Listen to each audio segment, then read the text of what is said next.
Assalamualaikum warahmatullahi wabarakatuh. Alhamdulillah rabbil alamin. Allahumma sholli ala Muhammad wa ala ali Muhammad. Pemirsa Khilafah News dimanapun Anda berada, salam jumpa kembali bersama dengan saya Aziz Rohman di program Kabar Petang edisi Selasa 26 Juli 2022. Insya Allah beberapa menit ke depan kami akan menemani Anda mencermati dan menelaah berita paling menarik dan paling populer hari ini bersama narasumber yang kompeten di bidangnya dan tentunya dari sudut pandang Islam. Baiklah pemirsa, inilah Kabar Petang selengkapnya.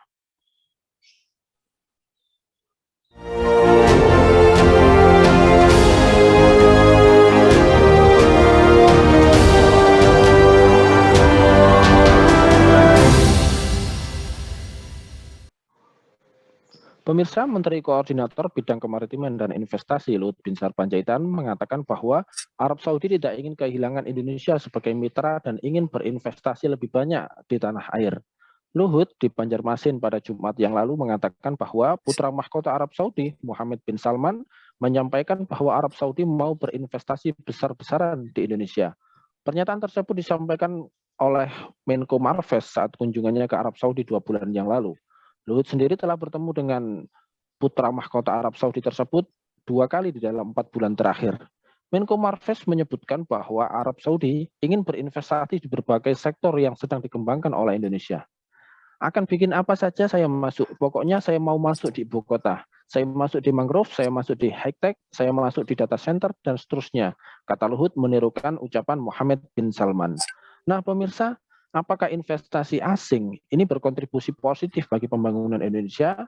Bagaimanakah konsep pendanaan berbagai proyek pemerintah? Apakah investasi ini nantinya membahayakan eksistensi Indonesia? Serta bagaimanakah Islam memandang investasi asing? Pemirsa, untuk membahasnya kami telah terhubung dengan pakar ekonomi syariah, Bung Arim Nasim. Kita sapa dulu beliau. Assalamualaikum warahmatullahi wabarakatuh, Bung Arim. Waalaikumsalam warahmatullahi wabarakatuh. Selamat sore, Mas Ajis. Sore ya, Alhamdulillah. Gimana nih kabarnya Bung Arim? Sehat, Bung? Alhamdulillah, insya Allah ya. Walaupun sore kita masih dalam suasana yang segar. Alhamdulillah. Baik, Bung, langsung saja nih menyikapi terkait dengan pemberitaan tersebut. Ini kan dikatakan bahwa pemerintah Indonesia sangat terbuka terhadap investasi dan kolaboratif dan mendorong pemerataan ekonomi. Salah satunya adalah kebijakan investasi yang ini investasi asing dengan pengusaha nasional terutama UMKM ya di mana tempat investasi itu berada. Nah, menurut kacamata Bung Arim ini, apakah investasi asing ini berkontribusi positif bagi pembangunan Indonesia atau seperti apa ini? Mohon penjelasannya. Ya, terima kasih ya Mas Ajis. Jadi kalau kita bicara kontribusi ya, kontribusi investasi asing, itu kan sebenarnya berbicara tentang manfaat ya. Manfaat dan mudarat atau bahayanya investasi asing terhadap perekonomian negara maupun juga perekonomian rakyat. Memang tidak bisa dimungkiri ya, secara fakta ada secuil manfaat yang kita dapatkan dari investasi asing. Tapi di sisi lain kalau kita lihat juga banyak madorotnya, bahayanya dengan masuknya investasi asing. Nah kalau kita gabungkan antara manfaat atau positif tadi dengan madorotnya atau negatifnya dari investasi asing, saya melihat lebih banyak madorotnya, lebih banyak merugikannya, lebih banyak bahayanya dibandingkan dengan manfaat yang didapatkan, terutama bagi rakyat dan kedaulatan negara. Nah, kenapa? Ini juga kita harus melihat secara filosofi, gitu kan? Karena kalau kita perhatikan investasi asing itu dalam konteks global, yaitu ekonomi kapitalis, saya melihat itu adalah alat penjajahan ekonomi. Seperti yang kita ketahui kan, negara-negara kapitalis itu adalah awalnya negara-negara penjajah.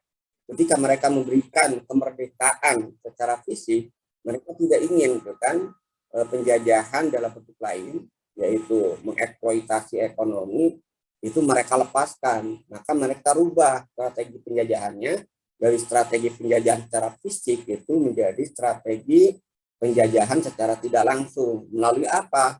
Melalui politik dan ekonomi. Nah, di bidang ekonomi, dua saya kira alat penjajahan yang digunakan oleh negara kapitalis, yang pertama itu adalah melalui utang, yang kedua melalui investasi ini. Maka melalui investasi ini mereka bisa mengeruk ya keuntungan yang luar biasa dari pengelolaan sumber daya alam yang sejatinya itu untuk rakyat. Tapi yang menikmati itu adalah para kapitalis asing. Rakyat hanya dapat limbahnya, rakyat hanya dapat banjirnya ketika musim hujan, atau juga dampak-dampak yang lain, misalnya pencemaran lingkungan, serta dampak negatif lainnya yang dirasakan oleh rakyat. Kan? Jadi kalau pertanyaannya adalah dampak negatif, positif atau negatif, ya, dampaknya hari ini yang kita rasakan, investasi asing itu membuat madorot, membuat bahaya bagi ekonomi negara, terutama juga untuk kesejahteraan rakyat. Semakin rakyat terpinggirkan di negerinya sendiri. Itu saya kira ya. Ya, baik Bung. Ini kalau kita melihat dari segi sumber daya alam sendiri, ini kan kita tahu bersama ya, Indonesia ini adalah sebuah negeri dengan sumber daya alam yang luar biasa potensinya. Bahkan dikatakan sebagai peringkat ke-10 besar di dunia. Yang seharusnya ini menjadikan rakyatnya ini makmur dan sejahtera. Akan tetapi angka kemiskinan ini masih saja tinggi begitu. Nah, kalau Anda melihat sendiri ini seperti apa ini sebenarnya problemnya? Apakah problemnya ini ada di minimnya investasi atau seperti apa ini sebenarnya yang terjadi ini? Ya, kalau kita lihat sebenarnya problemnya itu bukan investasi ya.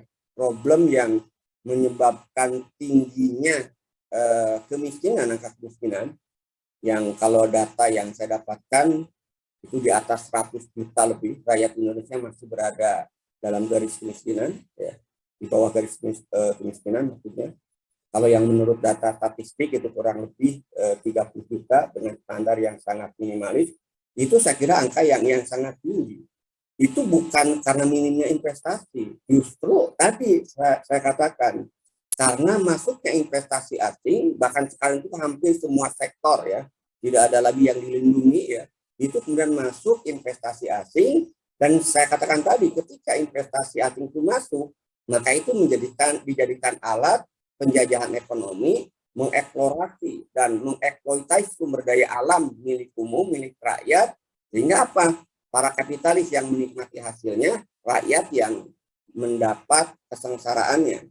Fakta kalau kita lihat ya kan, bahwa investasi asing di Indonesia itu tidak minim, bahkan sudah pada level lampu merah, menurut saya membahayakan eksistensi negara dan rakyat. Kita lihat migas.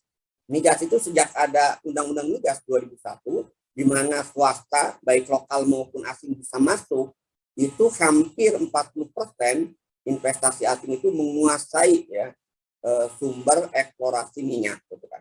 Di antaranya yang dominan itu Chevron. Ya. Kemudian juga kita lihat di sektor yang lain, air misalnya, itu hampir juga investasi asing yang mendominasi. Ada Aqua dan mineral dari Prancis, juga dari negara yang lainnya. Begitu juga kita lihat tambang emas itu sangat mendominasi sekali investasi asing. Salah satu yang sangat besar itu adalah Freeport, yang ini sebenarnya merupakan lambang dominasi dan cengkraman Amerika Serikat terhadap tambang emas di Indonesia, dan itu saya katakan tadi sebagai alat penjajahan.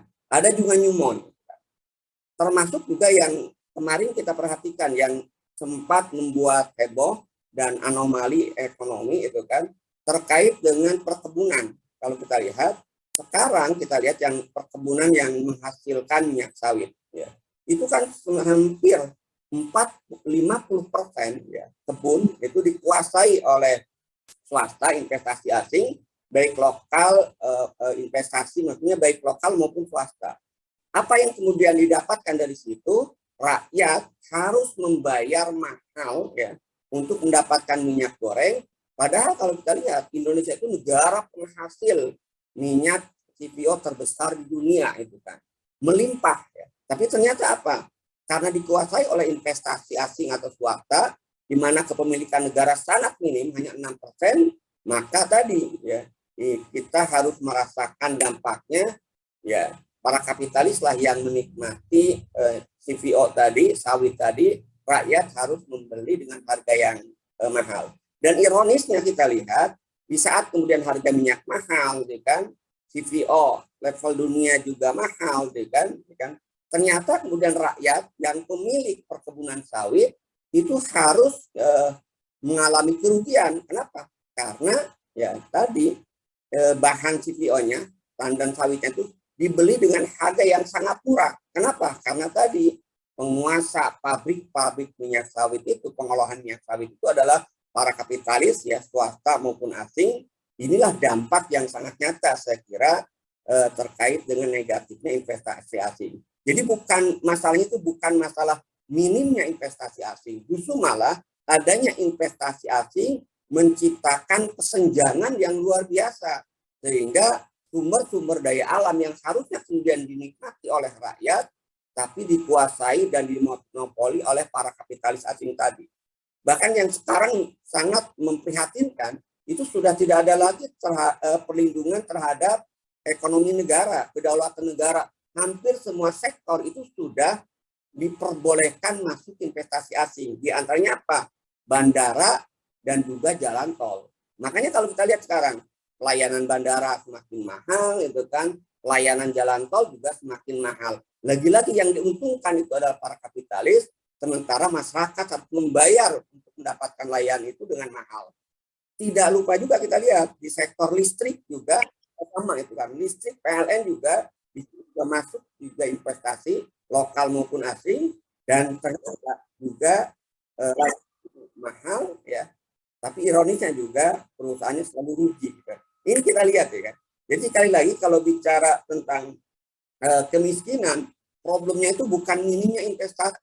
Justru kalau menurut saya adalah dampak dari investasi asing inilah atau swaftanisasi inilah yang menyebabkan rakyat menjadi miskin karena tercipta kesenjangan ekonomi yang luar biasa di mana sumber-sumber daya ekonomi itu dikuasai oleh swasta baik asing maupun lokal melalui apa? Ya melalui investasi tadi gitu kan. Itu saya kira ya. Ya, baik Bung. Ini kalau kita melihat para investor, ini kan menurut data BKPM, di antara investor yang besar ini kan Amerika Serikat ya. Menurut data sejak tahun 2000 sampai 2021 ini telah ada sekitar 19,5 miliar US dollar investasi Amerika Serikat ke Indonesia dengan berbagai macam sektornya, mulai dari pertambangan, jasa, kimia, farmasi, makanan, dan lain-lain. Nah, kalau melihat hal tersebut, menurut Bung Arim ini seperti apa? Apa dampak dominasi investasi Amerika Serikat dan juga negara-negara yang lain seperti Cina, Arab Saudi di Indonesia? Ya itu yang saya katakan tadi kan, karena dominasi yang luar biasa terhadap pengelolaan sumber daya alam, termasuk di dalamnya terkait sumber daya alam milik publik atau untuk kepentingan publik, gitu kan. Akhirnya saya kira rakyat atau masyarakat itu mendapatkan barang-barang yang harusnya mereka bayar dengan murah, tapi ternyata mereka harus membayarnya dengan harga yang saya kira sangat mahal, kan. Ya. Jadi ini yang kita lihat, kan. Jadi justru investasi asing tadi, seperti yang saya katakan tadi, itu membuat sumber-sumber ekonomi yang sebenarnya itu adalah milik rakyat, sumber kehidupan bagi rakyat, akhirnya itu juga dikuasai oleh swasta. Ya. Contoh sederhana ya, yang nyata dalam kehidupan kita sehari-hari itu kan. Ketika masuk investasi asing di bidang air aja, air minum dalam kemasan. Kebetulan di daerah saya itu ada salah satu sumber mata air yang tadinya milik rakyat, milik masyarakat, itu kemudian masuk investasi asing Aqua di situ.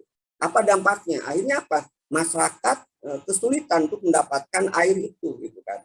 Baik untuk pertanian maupun juga untuk kehidupan mereka sehari-hari, gitu ya. Kenapa? Ya karena tadi sumber mata air itu kemudian dikuasai oleh asing, gitu kan. Begitu juga kita lihat, ini juga di Sukabumi ya, saya pernah melihat satu fenomena yang sangat menyedihkan, di mana di sana banyak perusahaan-perusahaan air minum dalam kemasan ya, yang menghasilkan keuntungan triliunan, sementara masyarakat di sana itu kesulitan air. Ini contoh sederhana itu kan. bahwa investasi asing itu bukan menyebabkan rakyat itu sejahtera, justru malah membuat rakyat itu menderita. Bahkan yang tadinya rakyat itu mendapatkan penghasilan, gitu kan, justru malah mereka menjadi pengangguran. Contoh, di daerah Kalimantan, sebelum ada investasi asing masuk dalam bentuk eksplorasi minyak, ya, itu ada masyarakat yang hidupnya sejahtera melalui melalui udang, ya, tambak udang, ya, dan ikan yang lainnya. Tapi ketika masuk investasi asing dengan pengeboran seismiknya, membuat akhirnya apa? Limbah dan juga getaran-getarannya akhirnya apa? Ya itu kemudian tidak produktif lagi, gitu kan. Jadi akhirnya kalau kita lihat, justru masuknya investasi asing itu menyebabkan muncul pengangguran dan kemiskinan baru. Walaupun mungkin ada tadi ya, di sisi lain penyerapan tenaga kerja, tapi tidak sebanding, gitu kan, manfaat yang didapatkan oleh rakyat, ya, dibandingkan dengan kerugian yang diderita oleh rakyat. Nah, dampak yang sangat nyata dengan adanya masuk investasi asing, bahkan sampai pada sektor-sektor yang seharusnya milik publik dikuasai oleh negara, itu adalah kesenjangan ekonomi, memunculkan monopoli, memunculkan oligarki tadi, sehingga akhirnya mereka lah yang menentukan harga, menciptakan harga, rakyat dan negara bahkan tunduk kepada keputusan dan kebijakan mereka. Jadi bukan negara mengendalikan para kapitalis, para investor asing, tapi justru para investor asing tadi mengendalikan kebijakan-kebijakan termasuk dalam konteks politik dan ekonomi. Sehingga apa? Mereka kan yang dikejar keuntungan dan keuntungan. Nggak peduli rakyat sengsara, nggak peduli masyarakat menderita, yang penting mereka untung. Dan kalau kita lihat dalam skala makro, ya kan, dampak dari investasi asing itu menyebabkan tadi adanya rasio Gini yang sangat tinggi. Rasio Gini itu angka untuk menunjukkan kesenjangan yang luar biasa. Jadi kalau kita perhatikan rasio Gini kita itu sudah berada di angka merah, ya, di atas 0,40 ya, atau 40%. Artinya apa? 1% penduduk, yaitu para kapitalis tadi, itu menguasai lebih dari 40% sumber daya alam kita. Baru sisanya itu diperebutkan oleh 99% ini, ya, penduduk, gitu kan. Artinya ini fakta yang sangat nyata bahwa investasi asing itu, ya, dampaknya itu lebih banyak madorotnya, menyebabkan sumber daya alam dikuasai oleh para kapitalis, dan juga akhirnya mereka yang mengendalikan dengan monopoli dan oligarkinya. Itu yang saya kira. Ya, baik Bung. Lantas kemudian jika kita melihat dan mencermati dari pemberitaan yang ada, ini kan seringkali kita melihat para pejabat Indonesia pergi ke luar negeri, ya, mengundang para investor agar datang ke Indonesia dengan iming-iming berbagai macam kebijakan untuk kemudahan investasi. Nah, melihat hal tersebut, menurut Anda seperti apa, Ki? Apakah negara justru nantinya membuat kebijakan yang bisa memperkuat korporasi asing melalui berbagai macam regulasi yang dipermudah, atau seperti apa ini sebenarnya dampak bagi khususnya rakyat Indonesia nantinya? Ya, seperti yang saya katakan tadi, gitu kan, kalau kita bicara dampaknya, gitu kan, ya akan semakin mengokohkan, ya, penjajahan ekonomi, ya, dan akan semakin melemahkan kedaulatan negara, ya, terutama di bidang ekonomi. Sehingga nanti ketika semakin investasi asing itu masuk, ya, mereka dengan kekuatan oligarkinya, dengan kekuatan monopolinya, karena tadi ya mereka masuk hampir semua sektor, maka kebijakan-kebijakan negara itu akan disetir oleh mereka.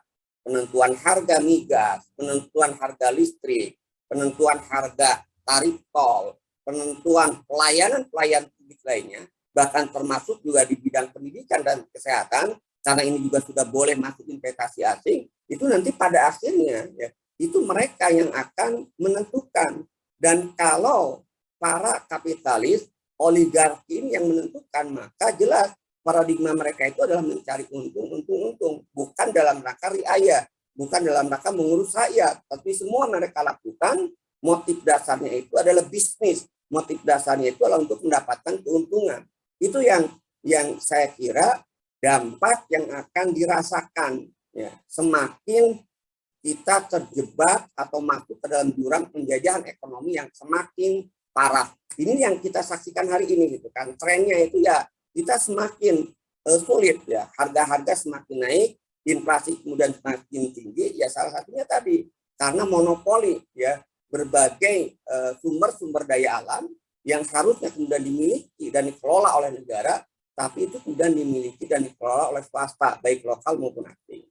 Nah memang yang menarik, Mas Ajis itu kan, kok kenapa itu kan seolah-olah petinggi negara itu kan tadi ya, para pejabat itu kan banyak yang terus menerus itu kan meminta ya para investor masuk gitu kan, terus menerus juga menambah utang. Ini ada sisi lain ya, sisi lain saya kira yang juga tidak bisa kemudian dilupakan. Ini juga dampaknya juga sangat luar biasa dalam konteks politik dan ekonomi, adanya cuan ya kan, adanya komisi kalau dalam bahasa ininya, dan mungkin ini secara pembuktian mungkin kadang-kadang bisa jadi sulit, tapi dampaknya itu sangat nyata itu kan, bahwa setiap proyek, setiap ada investasi masuk, setiap ada utang masuk, itu ada kebocoran gitu kan. Ada yang kemudian tadi ya, yang masuk yang bukan kepada negara, tapi juga masuk kepada oknum-oknum individu tadi itu kan, dengan markup proyek gitu kan, dan juga bentuk-bentuk korupsi lainnya. Contoh nyata itu kan, investasi asing dalam bentuk kereta api cepat yang sekarang masih juga mundur terus kan, dananya juga naik terus itu kan. Padahal dulu juga ketika ada perbedaan ya, ketika investornya itu untuk membuat kereta api cepat itu ada Jepang dan Cina, itu secara ekonomi sebenarnya dan secara kemampuan teknologi itu Jepang lebih mumpuni ya. Tapi ternyata kemudian kenapa memilih Cina? Ya di situ tadi mungkin ada komisi, ada juga kolaborasi, kerjasama, atau juga ya tadi ya kolusi gitu kan, yang akhirnya kemudian menyebabkan pembengkakan biaya-biaya terhadap proyek-proyek investasi. Jadi saya lihat dua itu ya yang saya lihat, yang saya saksikan dan saya telaah ya terkait dengan kenapa ya investasi asing ini sudah jelas merugikan rakyat, tapi terus para pejabat itu memburu ya atau menarik para investor agar masuk ke Indonesia. Ya saya kira itu salah satunya adalah untuk para pejabatnya itu ada manfaat yang mereka dapatkan secara pribadi kan, bukan untuk kepentingan rakyat dan negara. Itu catat ya. Jadi kebanyakan itu adalah motif kepentingan kelompoknya atau individunya, kan? Memperkaya diri atau mengokohkan ya kerjasama mereka dengan para kapitalis, sehingga apa? Mereka bersama-sama mencengkram, gitu kan? Mencengkram ekonomi negeri ini, mencengkram sumber daya alam ini untuk kepentingan mereka. Karena tidak dinafikan bahwa banyak para pejabat, anggota DPR yang mereka juga kolaborasi dengan pengusaha-pengusaha investor asing tadi gitu kan. Itu yang saya lihat ya, Bung Ajis. Ya, baik Bung. Dengan berbagai macam dampaknya investasi di Indonesia yang seperti Anda jelaskan tadi, apakah nantinya ini juga membahayakan eksistensi Indonesia sendiri begitu untuk masa depan ini? Ya saya kira sudah pasti itu kan, karena tadi yang namanya penjajahan ekonomi ya sebenarnya sama dengan penjajahan fisik, bahkan lebih berbahaya itu kan. Sampai suatu titik saya kira negara ini akan bangkrut ya. Negara ini sudah dikuasai semuanya oleh pihak asing ya, investor baik lokal maupun asing, sehingga apa? Rakyat akan semakin sengsara dan semakin menderita.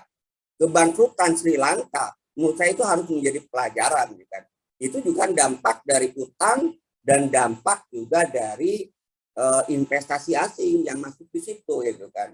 Nah, saya kira Indonesia juga kalau kemudian dibiarkan terus-menerus seperti ini, ya, di mana asing kemudian mencengkram, ya, menggurita terhadap pengelolaan sumber daya alam, ya, atau berbagai investasi-investasi yang lainnya, maka ya siap-siap aja kita ini betul-betul sempurna dijajah, ya, secara politik bahkan juga nanti dan ekonomi oleh para investor atau para kapitalis asing tadi. Gitu.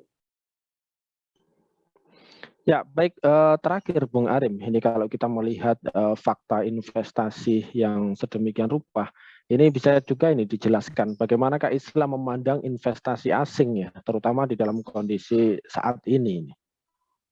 Ya, saya kira dalam konteks saat ini, ya, walaupun sebenarnya Islam tidak mengharamkan investasi asing, cuman diperbolehkan tapi dengan syarat-syarat yang sangat ketat, ya kan. Yang pertama kalau kita lihat, ya, yang nanti menjadi regulasi, ya, dalam sistem ekonomi Islam terkait dengan investasi asing, gitu kan. Yang pertama, investasi asing itu tidak boleh, gitu kan, masuk dalam pengelolaan sumber daya alam yang masuk dalam kategori kebutuhan pokok rakyat atau kebutuhan hajat hidup orang banyak atau masuk dalam kategori sumber daya alam milik umum. Itu tidak boleh masuk, ya, investasi di sana. Jadi tidak boleh mereka menguasai. Semua harus kemudian dikelola oleh negara sebagai wakil dari rakyat. Maka nanti dalam pandangan Islam, asing tidak boleh, ya, dia menguasai migas, asing tidak boleh dia masuk kepada investasi di bidang air misalnya, tidak boleh juga tambang yang kemudian milik rakyat, milik umum itu kan, emas, termasuk juga batu bara, tidak boleh juga seperti yang sekarang, ya, perkebunan yang menjadi hajat hidup orang banyak. Nah, itu yang pertama itu kan. Jadi tidak boleh investasi asing itu masuk kepada sektor-sektor yang sebenarnya itu adalah sumber ekonomi yang milik umum atau merupakan kebutuhan hajat hidup orang banyak. Kemudian yang kedua, tidak boleh tentu dalam Islam investasi asing itu di sana ada unsur riba yang diharamkan oleh Allah Subhanahu wa taala, kan. Baik dengan bunga maupun juga dengan kontrak-kontrak yang itu kemudian bertentangan dengan syariat.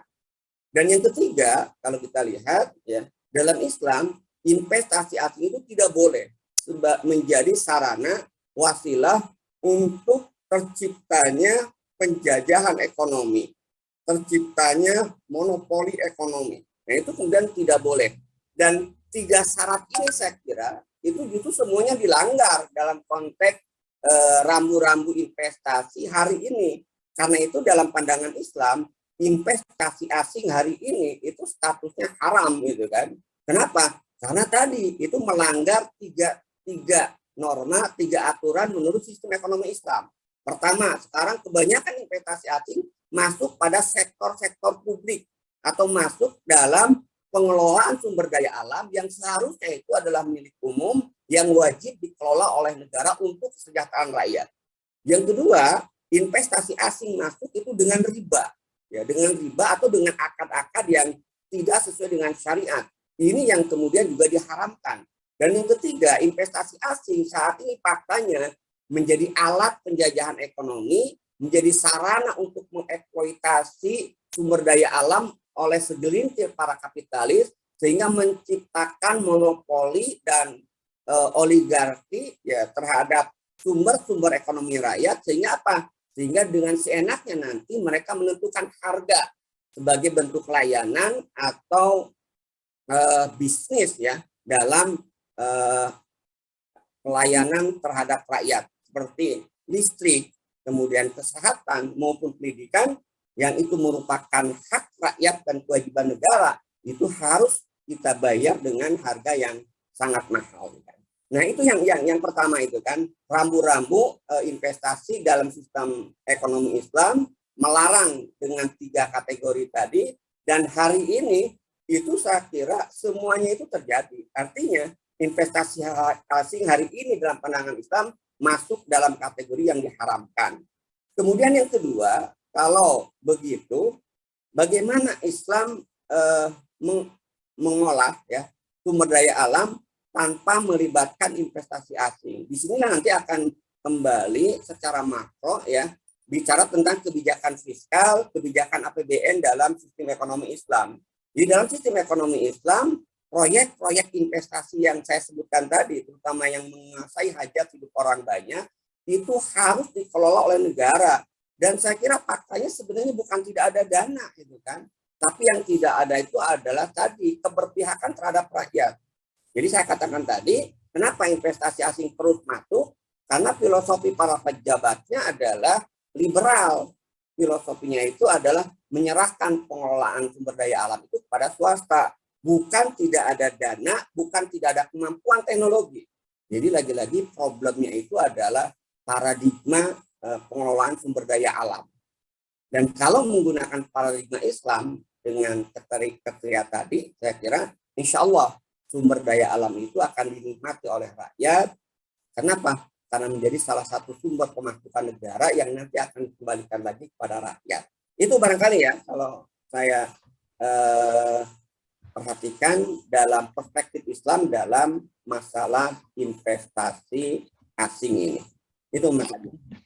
Ya baik, Masya Allah, ini penjelasan dan pencerahan yang luar biasa ini. Syukran wa jazakumullahu khairan katsiran kepada Bung Arim Nasim ini atas pencerahannya, dan juga terima kasih atas kehadirannya di Kabar Petang pada edisi kali ini. Insya Allah nanti kita ketemu lagi di lain waktu dan juga di lain kesempatan. Assalamualaikum warahmatullahi wabarakatuh, Bung Arim Nasim. Waalaikumsalam warahmatullahi wabarakatuh. Baik pemirsa, demikianlah Kabar Petang pada edisi kali ini. Semoga Anda mendapatkan banyak manfaat dari acara kami. Jangan lupa saksikan kami besok di jam dan channel yang sama. Dan jangan lupa juga like, comment, share, subscribe, serta klik tekan tombol loncengnya agar tidak ketinggalan update terbaru dari Khilafah News. Karena hanya di sinilah Anda akan mendapatkan informasi aktual, terpopuler, dan tentunya dari sudut pandang Islam. Akhirnya saya Aziz Rahman beserta seluruh kru yang bertugas undur diri. Wassalamualaikum warahmatullahi wabarakatuh.